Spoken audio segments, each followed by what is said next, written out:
Hi all, welcome back to channel HS Talkies. So ఈ వీడియోలో అయితే ఇంకో మంచి ఇంట్రెస్టింగ్ సీజనల్ ఫ్రూట్ని అయితే చూపించబోతున్నాను. మీలో ఎంతమందికి ఈ ఫ్రూట్ అంటే ఇష్టమో కామెంట్ చేసేయండి. నేనైతే ఇవాళ ఈ ఫ్రూట్ని దొంగిలించేశాను.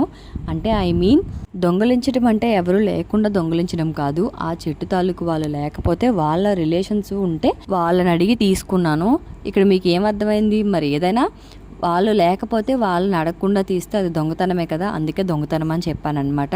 అయితే ఇక్కడ మీరు ఒకటి గమనించారా? దగ్గరికి బాగా జూమ్ చేసి చూస్తే అవి చిన్న చిన్న అరటి పళ్ళు లాగా ఉన్నాయి కదా. ఎంతమందికి అలా అనిపించిందో కామెంట్ చేసేయండి. అండ్ నెక్స్ట్ కమింగ్ వ్లాగ్స్లో అయితే పనసకాయని ఎలా ఓపెన్ చేసి చీల్చుకున్నాము అండ్ అలాగే దీంతో నేను ఎలాంటి రెసిపీస్ చేస్తానో నెక్స్ట్ కమింగ్ వ్లాగ్స్లో అప్లోడ్ చేస్తాను, చూసేయండి. అండ్ మీరు ఈ సీజనల్ ఫ్రూట్ ఈ ఇయర్ తిన్నారా లేదా, అండ్ అలాగే మీకు ఈ సీజనల్ ఫ్రూట్తో తెలిసిన రెసిపీస్ ఏమైనా ఉంటే కామెంట్ చేసేయండి. అండ్ వీడియో వస్తే లైక్ చేయండి. ఇంకా ఎవరైనా మన ఛానల్ కొత్తగా చూస్తున్నట్లయితే మాత్రం ఛానల్ని సబ్స్క్రైబ్ చేసి ఒక్క లైక్ చేయడం మాత్రం మర్చిపోకండి. Thanks for watching. బాయ్.